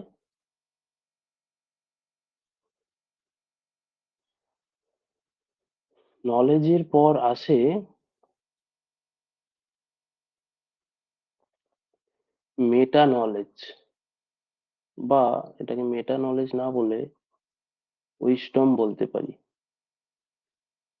একটা হয় ইনফরমেশন, আর একটা নলেজ, আর একটা উইজডম। এই তিনটের মধ্যে ডিফারেন্স জানো? ইনফরমেশন, নলেজ আর উইজডম, হ্যাঁ স্যার। একটু বলো তো। স্যার ইনফরমেশন হচ্ছে অর্গানাইজ ডেটা, আর নলেজ হচ্ছে মেন্টাল, কি বলবো, নলেজ হচ্ছে আপনার tacit knowledge and expressive knowledge হচ্ছে মেন্টাল প্রসেস, আর উইজডম হচ্ছে ওভারঅল একটা মানে পোস্ট নলেজের একটা ব্যাপার। হুম, তুমি এর আগে তাহলে জুড়লে ডেটা, ইনফরমেশনের আগে থাকছে ডেটা, তাই তো? ঠিক আছে, ডেটাটাতে আমি হ্যাঁ এখন আসছি হ্যাঁ না, স্যার। আমি ডেটা আর ইনফরমেশনকে এখন এক হিসেবেই ধরছি। তুমি ঠিকই বলেছো, information is the process data, অর্থাৎ ডেটাটাকে যখন আমি অর্গানাইজ করে প্রেজেন্ট করব, যেমন আমি এখন তোমাদেরকে যেগুলো প্রোভাইড করছি, জাস্ট আমি আমি তো শুধুমাত্র যদি এই নোটসটা তোমাদের পাঠিয়ে দিতাম অর্গানাইজড ওয়েতে লিখে, সেটা হয়ে যেত ইনফরমেশন। কিন্তু আমি যেহেতু এখানে তোমাদেরকে বোঝাচ্ছি, বিষয়টা বুঝিয়ে বলছি, তো এটা তোমরা শুনছো এবং কিছু শিখছো, কিছু জ্ঞান অর্জন করছো, এটা হচ্ছে নলেজ। অর্থাৎ ইনফরমেশনকে যখন আমরা বুঝবো, ইনফরমেশনকে যখন আমরা মস্তিষ্কে ধরে রাখতে পারবো এবং বুঝবো, বলতে পারবো, সেটা হচ্ছে নলেজ। আর উইজডম হচ্ছে যখন আমরা সেই নলেজটাকে, অর্থাৎ যা মস্তিষ্কে ধরে রাখতে পেরেছি, যা আমরা আহ, জানতে পেরেছি, যেটা আমরা শিখলাম, সেটাকে যখন আমরা রিয়েলিস্টিক সিচুয়েশনে এক্সিকিউট করতে পারবো, that is called wisdom. Wisdom মানে পাণ্ডিত্য। জ্ঞানী আর পণ্ডিত দুটো শব্দ হয় না বাংলাতে? জ্ঞানী মানে যে জানে সবকিছু, উইজডম মানে যে যার রিয়েলাইজেশন আছে নলেজ সম্পর্কে, অর্থাৎ যে জানে, জানার পরেও সে সেটা রিয়েলাইজ করতে পারে, তাদের মধ্যে সেটাকে এক্সিকিউট করতে পারে বাস্তব পরিস্থিতি, তার জীবনকে সেইভাবে পরিচালনা করতে পারে। এক হয় মুখে বলা, জ্ঞান দেওয়া, আর এক হয় জীবনে বাঁচা ওইভাবে। স্বামী বিবেকানন্দ বলেছেন, একটু আগে স্বামী বিবেকানন্দের কথা বলছিলাম, দুদিন আগে জন্মদিন গেছে। স্বামী বিবেকানন্দ বলেছেন, বহুরূপে সম্মুখে ছাড়ি কোথা খুঁজিছ ঈশ্বর, জীবে প্রেম করে যেই জন সেই জন সেবিছে ঈশ্বর। অর্থাৎ জীবে প্রেম করার কথা বলেছেন। তো এটা আমি বললাম, এটা নলেজ, এটা একটা স্বামী বিবেকানন্দের কাছ থেকে আমি যখন পড়েছি, এটা ইনফরমেশন। এটা আমি তোমাদের বুঝিয়ে বলতে পারি তিনি এর মধ্যে কি বলেছেন, তাহলে কি হবে, নলেজ প্রোভাইড করা হয়ে যাবে, তোমরাও শুনবে, তোমাদেরও নলেজ হয়ে যাবে। এতটুকু পর্যন্ত আমরা সবাই পারি, কিন্তু উইজডমে যেতে পারে খুব কম জন। অর্থাৎ তুমি এইভাবে বাঁচতে পারবে, তুমি সত্যি সত্যি জীবের মধ্যে ঈশ্বর দেখতে পাবে, প্রত্যেক জীবকে ভগবানের মতো করে পুজো করতে পারবে, ভালোবাসতে পারবে, প্রত্যেক জীবের প্রেমে পড়ে যাবে। তো স্বামী বিবেকানন্দের উইজডম ছিল, তিনি জীবে প্রেম করতে পারতেন। তো এইটা যখন তুমি করতে পারবে, তোমার মধ্যে উইজডম চলে আসবে, তো অর্থাৎ তুমি জ্ঞানেরও উপরে উঠে গেছো। জ্ঞান তোমার কাছে কিছুই না যতক্ষণ না সেটা তুমি জীবনে প্রয়োগ করতে পারছো। তো আলটিমেটলি আমরা যা পড়ছি সেগুলো যদি আমরা সেইভাবে ভাবি, একটু এক্সিকিউট করার চেষ্টা করি, আমরা যখন রিসার্চ করব, আমরা এখন যদি জ্ঞানটাকে স্বচ্ছভাবে গ্রহণ না করতে পারি, জ্ঞানের মধ্যে যদি ক্লারিটি না থাকে, তাহলে কিন্তু আমরা সেটা উইজডমে পৌঁছতে পারবো না। আমরা যদি শুধু ইনফরমেশনে আটকে থাকি, যতক্ষণ না এগুলোর ক্লারিটি আসছে তোমাদের, ততক্ষণ এগুলো তোমাদের কাছে শুধুমাত্র অর্গানাইজড ইনফরমেশন, অর্গানাইজড ডেটা, শুধুমাত্র কতগুলো ইনফরমেশন তোমরা শুনে নিচ্ছ। কিন্তু তোমরা যদি এটাকে সত্যি বুঝতে পারো, যদি ক্লিয়ার হয়, যদি তোমাদের মধ্যে ক্লারিটি থাকে, তাহলে এটা তোমাদের কাছে নলেজ হবে। আর নলেজ থেকেই আসে উইজডম। এবার তোমরা যখন রিসার্চ করতে যাবে, তোমরা সেটা এক্সিকিউট করছো তোমাদের রিসার্চে, টু দা পয়েন্ট ধরে ধরে বুঝতে পারছো, আচ্ছা এটা আমি এই ধরনের রিসার্চ করছি, এই জায়গাটা এইরকম হবে, এই স্টেপটা এইভাবে ফলো করা উচিত, তখন সেটা তোমাদের কাছে উইজডম হয়ে যাবে। এক্সট্রা কথা বলা হয়ে গেল, চলো নেক্সট স্লাইডে যাই। আচ্ছা, নেক্সট হচ্ছে ডেসক্রিপটিভ রিসার্চ। ডেসক্রিপটিভ রিসার্চ কি? আচ্ছা, হিস্টোরিক্যাল রিসার্চ সম্পর্কে একটা স্পষ্ট ধারণা তৈরি হয়েছে তো? আমরা তাহলে ডেসক্রিপটিভ রিসার্চ শুরু করছি উইথ ইওর পারমিশন। শুরু করতে পারি ডেসক্রিপটিভ রিসার্চ? আচ্ছা, হ্যাঁ স্যার বলছে, মানিক, সঙ্গীতা বলেছে, হ্যাঁ। আচ্ছা, ডেসক্রিপটিভ রিসার্চ। ডেসক্রিপটিভ রিসার্চ কি? ডেসক্রিপটিভ রিসার্চ, হিস্টোরিক্যাল রিসার্চ আমরা যেমন পাস্ট ইভেন্ট নিয়ে গবেষণা করব, ডেসক্রিপটিভ রিসার্চে আমরা কি করব? এ নিয়ে আইডিয়া কারো? তোমরা একটু ভেবে বলো, আমি জল খেয়ে নিই ততক্ষণ। জাস্ট 1 মিনিট তোমরা ভাবো বা স্লাইডটা দেখো, আমি একটু জল খেয়ে এসেই শুনছি।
ভাবলে বা কিছু বুঝলে পড়ে স্লাইডটা ডেসক্রিপটিভ রিসার্চ সম্পর্কে?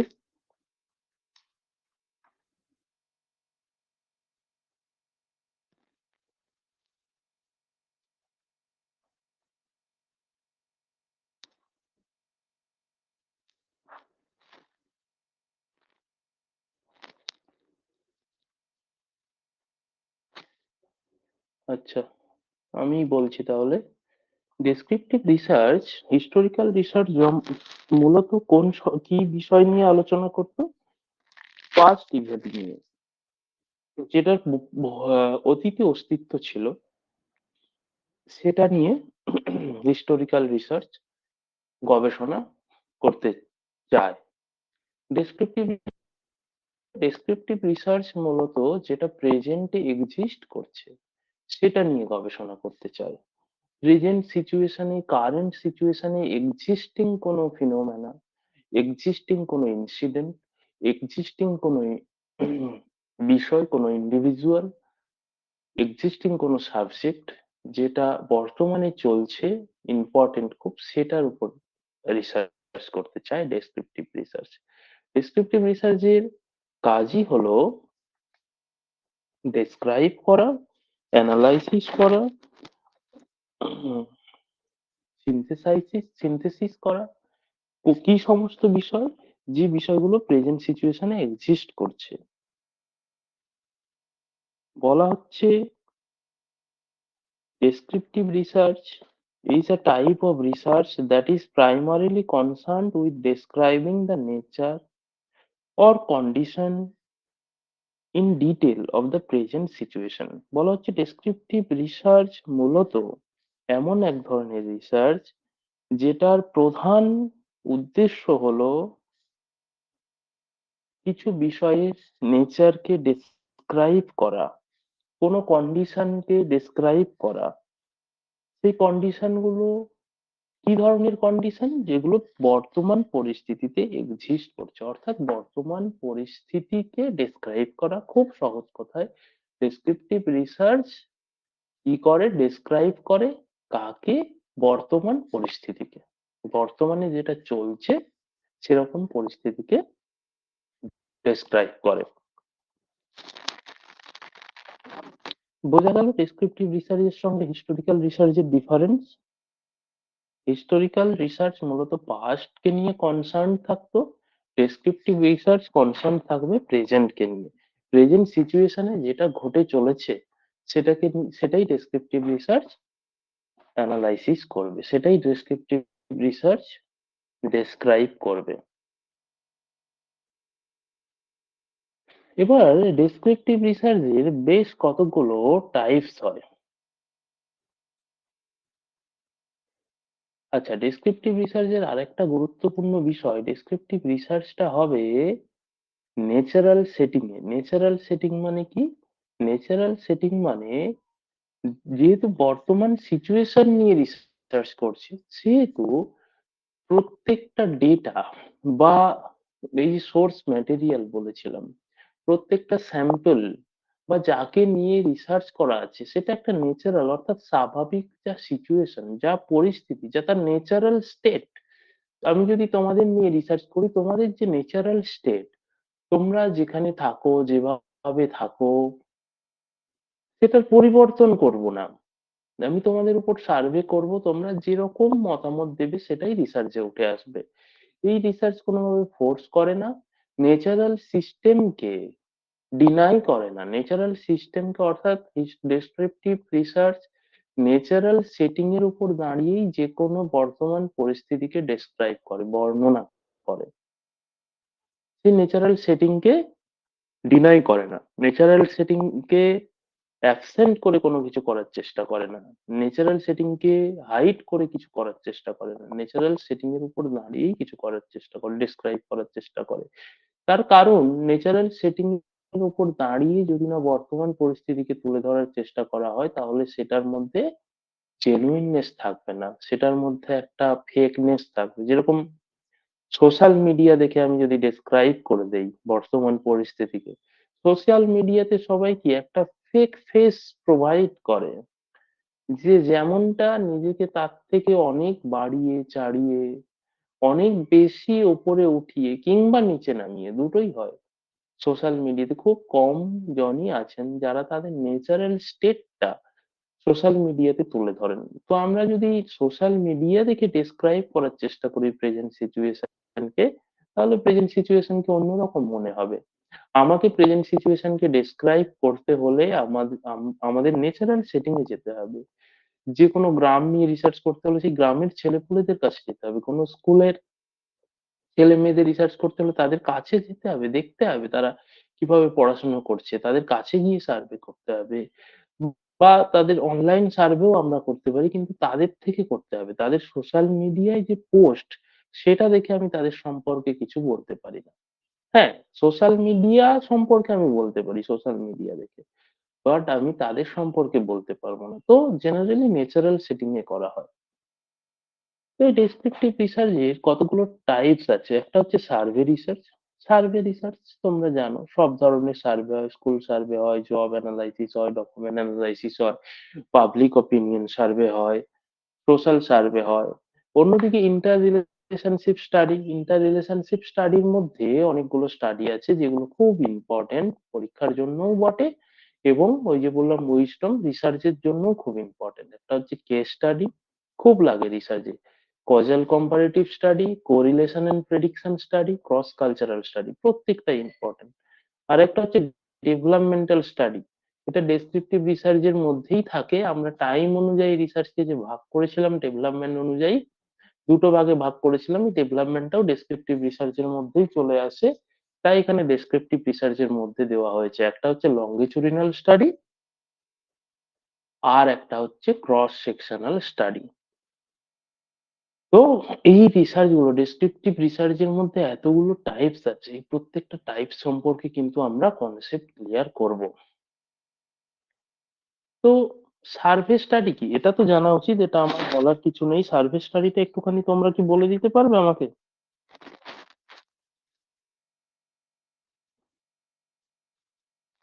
সার্ভে কি, সার্ভে কি ধরনের স্টাডি? সার্ভের মাধ্যমে যে কোনো একটা বিষয় সম্পর্কে ধারণা লাভ করা, ওটাকে সার্ভে স্টাডি বলে। হ্যাঁ, যে কোনো রিসার্চ করেই আমরা কোনো একটা বিষয় সম্পর্কে ধারণা লাভ করতে পারি। সার্ভের মেথডটা কি, সার্ভেতে আমরা মেনলি কি করি, আমরা রিসার্চ করা মানেই আমরা কোনো বিষয় সম্পর্কে ডিপ কনসেপ্ট পেতে চাইছি, গভীর ধারণা লাভ করতে চাইছি। বাট সার্ভে স্টাডি আলাদা করে ঠিক কি রকম সেটা জানতে চাইছি। সেখানকার লোক মানে কোনো একটা জায়গায় field study. ফিল্ড স্টাডি, আচ্ছা। ফিল্ড স্টাডি তো এক ধরনের সার্ভে স্টাডি, কিন্তু ফিল্ড ফিল্ড স্টাডি ছাড়া কি সার্ভে স্টাডি হয় না? আচ্ছা, তোমরা কেউ কোনোদিন নিশ্চয়ই চড়েছো, ওলা উবের বা র্যাপিডোতে চড়েছো? চড়েছো কি? হুম। হ্যাঁ, চড়েছো। অনলাইন শপিং সবাই করো, ফ্লিপকার্ট, অ্যামাজন, মিন্ত্রা, আরো যা যা সাইট আছে, বিভিন্ন সাইটে শপিং করো, সুইগি জোম্যাটোতে অর্ডার দাও। ওখানে rating, how was your experience, আপনার এক্সপিরিয়েন্স কেমন ছিল? এটা আমরা 5 পয়েন্ট স্কেলে বা 10 পয়েন্ট, 10টা স্টার বা 5টা স্টার থাকে, তুমি কটা স্টার দিতে চাও? তুমি যদি 2টো স্টার দাও, তারপরে কমেন্ট দিতে বলে তুমি কেন খারাপ বলছো। 2টো স্টার মানে খারাপ, 5টার মধ্যে 2টো দেওয়া বা 10টার মধ্যে 3টে দেওয়া, তুমি খারাপ রেটিং দিচ্ছ, কেন খারাপ, আপনার কি প্রবলেম হয়েছে? It is also a survey, এটা কিন্তু ফিল্ড স্টাডি নয়। ফিল্ড স্টাডি মানে জেনারেলি ফিল্ডে যাওয়া, পার্টিকুলার পজিশনে গিয়ে, পার্টিকুলার সিচুয়েশনে গিয়ে স্টাডি করা, সেটাও এক ধরনের যেমন সার্ভে। ফিল্ড স্টাডি তুমি ঠিকই বলেছো, একটা সার্ভে। কিন্তু এখন অনলাইন সার্ভেও হচ্ছে, টেকনিক্যাল ডিজিটাল এজ এখন বলা হয়, ইন্ডিয়া ডিজিটাল এজে রয়েছে, খুব গ্রো আপ করছে, সেখানে অনলাইন সার্ভেও প্রচুর হচ্ছে। সমস্ত কর্পোরেট এজেন্সি গুলো আমাদের কাছ থেকে কিন্তু ডেটা নিয়ে নিচ্ছে, প্রতিদিন সার্ভে করছে। তুমি জানো না ফেসবুকে তুমি কি ঘাঁটছো, তুমি কি দেখছো, তুমি এখন ঠিক কোন জায়গায় আছো, তুমি যখন ক্লাস করছো, এটা কিন্তু কর্পোরেট এজেন্সি গুলো জেনে গেছে। তুমি ইউটিউবে কি দেখো সেই ধরনেরই সাজেশন তোমার কাছে আসে। এটাও এক ধরনের সার্ভে, তোমার কাছ থেকে সার্ভে করেছে তারা, তুমি জেনেছে তুমি ইউটিউবে এই ধরনের কন্টেন্ট দেখা পছন্দ করো, তো সেই ধরনের কন্টেন্ট তোমাকে প্রোভাইড করা হয়। তুমি আজকে ফ্লিপকার্টে বা গুগলে কিছু একটা প্রোডাক্ট, ফ্লিপকার্টে বা অ্যামাজনে কিছু একটা প্রোডাক্ট সার্চ করবে, সঙ্গে সঙ্গে প্রোডাক্ট সার্চ করার 2 মিনিট পর থেকে তোমাকে ফেসবুকে, ইউটিউবে, গুগলে, যে কোনো অনলাইন প্ল্যাটফর্মে ঢুকবে, তোমাকে সেই রিলেটেড অ্যাড দেখানো হবে। তো এগুলো কিন্তু প্রতিনিয়ত সার্ভে চলছে, ডিজিটাল সার্ভে বা অনলাইন সার্ভে। তো সার্ভে অনেক ধরনের হতে পারে, ফিল্ড সার্ভে হতে পারে, ডিজিটাল সার্ভে হতে পারে, এখানে যেরকম আছে school survey, job analysis survey, document analysis, public opinion survey, social survey. এখন ফিল্ড স্টাডি মানে যেখানে আমরা কোনো কমিউনিটি সার্ভে করব, কোনো মার্কেটের সার্ভে করতে পারি, কোনো এডুকেশনাল ইনস্টিটিউশনের সার্ভে করতে পারি, আমরা কোনো পলিটিক্যাল সার্ভে করতে পারি। আমরা পার্টিকুলার সেই জায়গায় গিয়ে ধরো ওই যে এক্সিট পোল হয়, অর্থাৎ কারা ভোটে জিতবে রেজাল্ট বেরোনোর আগে, তো সেখানে কি করা হয়, যাওয়া হয় গ্রামে গ্রামে গিয়ে লোককে জিজ্ঞেস করা হয় গোপন ভাবে সিক্রেটলি যে আপনি কাকে ভোট দিয়েছেন, এরকম সবার কাছ থেকে সার্ভে করার চেষ্টা করা হয়। এগুলো হচ্ছে ফিল্ড সার্ভে, আমরা ফিল্ডে নেমে সার্ভে করছি। কিন্তু অনলাইন সার্ভের জন্য ফিল্ডে নামতে হয় না, সার্ভে মূলত মানুষের ওপিনিয়নকে তুলে ধরা। একটা প্রোডাক্ট তুমি বিক্রি করছো, সেই প্রোডাক্ট ব্যবহার করে কাস্টমারের কেমন লাগছে, যেমন ধরো আজকে তোমরা এই কোচিং সেন্টারে পড়ছো, তোমাদের কাছ থেকে ফিডব্যাক নেওয়া হলো, তোমাদের কেমন লাগছে ক্লাস করে। তো এটা এক ধরনের সার্ভে হয়ে গেল, তোমরা কেউ বললে ভালো, কেউ বললে খারাপ, কেউ বললে খুব ভালো, কেউ বললে খুব খারাপ, কেউ বললে অসাধারণ। তো এরকম বিভিন্ন রেটিং স্কেলে তোমরা রেটিং করে দিলে। তো এটা হচ্ছে এক ধরনের সার্ভে।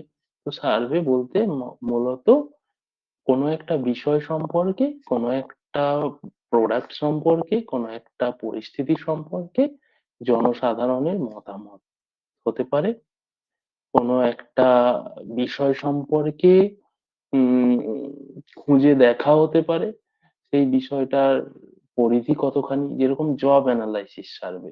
অর্থাৎ তুমি এখন যারা পড়াশোনা করছে ইয়াং জেনারেশন, তারা জব সার্ভে করে বেড়াচ্ছে। জব সার্ভে মানে নিউজ পেপার পড়ছে, কর্মক্ষেত্র, কর্মসংস্থান, কোথায় কত জব আছে, অনলাইন অ্যাড বেরোচ্ছে, সেখান থেকে তারা সার্ভে করছে। সার্ভে মানে কোনো বিষয় সম্পর্কে খুঁজে দেখা, কোনো বিষয় সম্পর্কে জানা, সেটার স্ট্যাটাস কি, প্রেজেন্ট স্ট্যাটাস কি,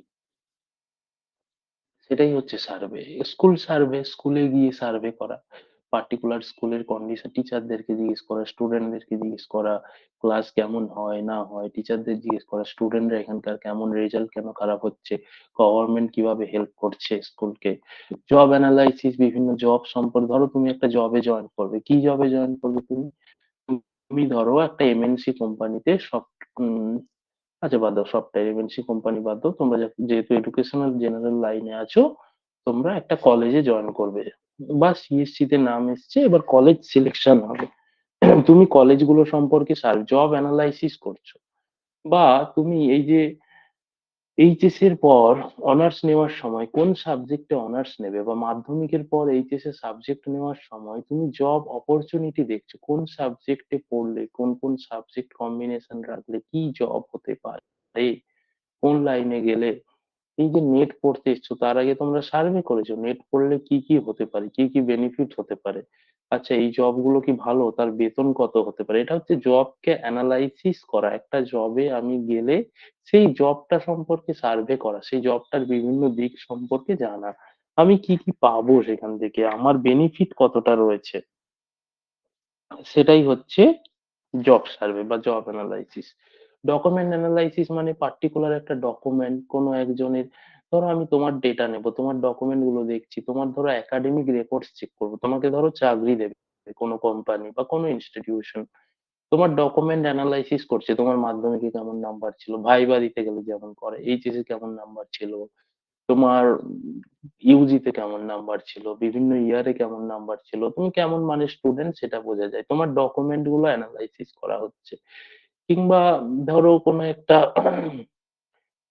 বইকেও আমরা ডকুমেন্ট বলতে পারি, বা দলিল, দলিল এক ধরনের ডকুমেন্ট, আইডেন্টি কার্ড, এই যে সার্ভে করা হয়, আই কার্ড চেক করা হয়, ভোটার ভোটার ভোট দিতে যাওয়ার সময়, এটাও এক ধরনের ডকুমেন্ট অ্যানালাইসিস, ডকুমেন্টটা কতটা জেনুইন সেটা অ্যানালাইসিস করে দেখা হয়। পাবলিক অপিনিয়ন সার্ভে, এই যে বললাম এক্সিট পোল, ভোটে কে জিতবে রেজাল্ট বেরোনোর আগে নিউজ চ্যানেল গুলো দেখাতে শুরু করে, এটা হচ্ছে পাবলিকের ওপিনিয়ন নেওয়া হয়, তাদের ওপিনিয়ন কি, তারা কি, বা ধরো তারা কাকে আনতে চাইছে, বা কোনো একটা ব্র্যান্ড সম্পর্কে, কোনো একটা জিনিস বিক্রি করা হচ্ছে সেটা নিয়ে পাবলিক ওপিনিয়ন নেওয়া হচ্ছে। বা ইউজিসি, ইউজিসি হচ্ছে প্রফেসর ইন প্র্যাকটিস শুরু করেছে, একটা নোটিশ দিই, প্রফেসর ইন প্র্যাকটিস মানে কি, যারা বিভিন্ন ফিল্ডে বড় হয়েছে, যেমন ধরো বিজনেসে বড় হয়েছে, ক্রিকেটার হিসেবে বড় হয়েছে, ধরো অন্টারপ্রেনিয়র হিসেবে বড় হয়েছে, স্টার্ট আপ করে কেউ বড় হয়েছে, তো তাদেরকে ধরো স্পেশাল ক্লাস দেওয়া হবে, যে যে ফিল্ডে বড় হয়েছে। ধরো মনোজ তেওয়ারিকে এনে একদিন ইউনিভার্সিটিতে স্পোর্টস এর ক্লাস করানো হলো, প্রফেসর ইন প্র্যাকটিস, অর্থাৎ তারা যে ফিল্ডে বড় হয়েছেন সেই ফিল্ডের ক্লাস তাদেরকে দিয়ে করানো হলো। এবং সেটা সম্পর্কে কি চাইছে, সেটা কি সবাই মেনে নিচ্ছে, এটা সম্পর্কে ইউজিসি সার্ভে করে, আচ্ছা এটা আমরা চালু করতে যাচ্ছি, প্রফেশন ইন প্র্যাকটিস এই পলিসি আনতে যাচ্ছি, এটা সম্পর্কে শিক্ষাবিদদের মতামত নেওয়া হলো। সমস্ত সারা দেশে যত ছাত্র ছাত্রী, যত শিক্ষাবিদ রয়েছেন, প্রফেসর রয়েছেন, সবার মতামত, গার্জেনদের মতামত নেওয়া হচ্ছে। তো এটা হচ্ছে পাবলিক ওপিনিয়ন সার্ভে। সার্ভে করে দেখে নেওয়া হলো যে যে জিনিসটা আনতে যাচ্ছি সেটাতে সবাই রাজি কিনা। সোশ্যাল সার্ভে, সোশ্যাল সার্ভেও তাই, কোনো একটা সামাজিক ইস্যু নিয়ে সবাই কি ভাবছে, পাস ফেল প্রথা তুলে দেওয়া হবে এটা নিয়ে সবাই কি ভাবছে, বা ধরো রেপিস্ট যারা তাদের ধরো ফাঁসি দেওয়া হবে কি যাবজ্জীবন দেওয়া হবে, এটা নিয়ে অনেক সময় গভর্নমেন্ট থেকে সার্ভে করা হয়। সোশ্যাল ইস্যু, সোশ্যাল সার্ভে, সমাজের সবার মতামত নেওয়া হচ্ছে। তো এইভাবে নানা ধরনের সার্ভে হয়। এরপরে রয়েছে ইন্টার রিলেশনশিপ স্টাডি আর ডেভেলপমেন্টাল স্টাডি। এর মধ্যে যা যা রয়েছে এগুলো আমরা নেক্সট দিন ক্লাসে করি, আজকে করলে গুলিয়ে যাবে, অনেকটা হলো এই জিনিসগুলো। আচ্ছা, এটা আগের দিনের নোটসটাও আমার পাঠানো হয়নি, আমি আজকালের মধ্যে দিয়ে দেবো, তোমরা একটু পড়ে রেখো, পরের দিন আমরা ইন্টার রিলেশনশিপ স্টাডির মধ্যে যা যা আছে, অর্থাৎ case study, causal comparative study, correlation and prediction study, cross cultural study, আর এদিকে ডেভেলপমেন্টাল স্টাডির মধ্যে যা যা আছে, লংগিচুডিনাল ক্রস সেকশন, এগুলো করব এবং এক্সপেরিমেন্টাল রিসার্চ শুরু করব। ঠিক আছে?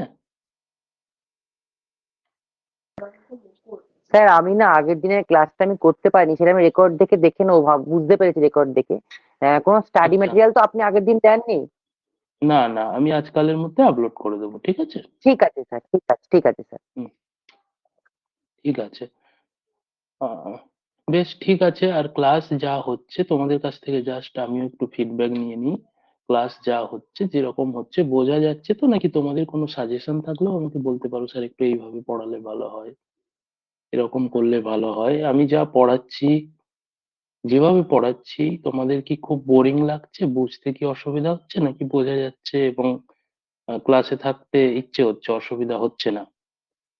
একটুখানি শেয়ার করবে তোমাদের ওপিনিয়ন।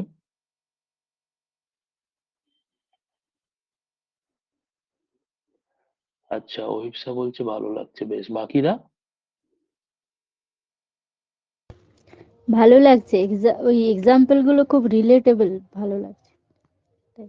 আচ্ছা, বেশ, থ্যাংক ইউ। আর কারো যদি কোনো সাজেশন থাকে কখনো ক্লাস নিয়ে ব্যক্তিগতভাবে আমার ক্লাসে, আমাকে সরাসরি বলতে পারো, আমি কিছুই মনে করব না। কারণ ক্লাস করছি মানে এই নয় সবসময় আমি তোমাদের পড়াতে এসেছি। আমরা ফ্রেন্ডলি ওয়েতে হেলদি ডিসকাশন করব পার্টিকুলার কিছু টপিক নিয়ে, যেগুলো ডিসকাশন করা গুরুত্বপূর্ণ নেটের জন্য। তোমরা যেহেতু নেটের প্রিপারেশন নিচ্ছ সেই জন্যই এসছো। তো আমরা ডিসকাশন করব বোথ সাইড থেকে, তোমরাও কিছু বলবে আমি কিছু বলবো, সেখানে তোমাদের কিছু অ্যাপ্রোচে খারাপ লাগলে, বা তোমরা এই যে যেমন ইন্টারাকশন করো না, আমি বলি একটু ইন্টারাকশন করবে, আমিও যেমন বকাবকি করতে পারি, সেই রাইট আমার কাছে আছে। তেমন আমার স্টাইলে, আমার পড়ানোতে কখনো কিছু না বোঝা গেলে, কোনো পড়ানোর স্টাইল খারাপ লাগলে, কোনো সাজেশন থাকলে, সেটা পোলাইট ম্যানারে শেয়ার করতেই পারো আমার সাথে, আমি তাতে খুশি হব। ঠিক আছে? ঠিক আছে, থ্যাংক ইউ। চলো আজকে ছাড়ি, আবার নেক্সট দিন ক্লাস হবে, দেখা হবে, কথা হবে। ঠিক আছে?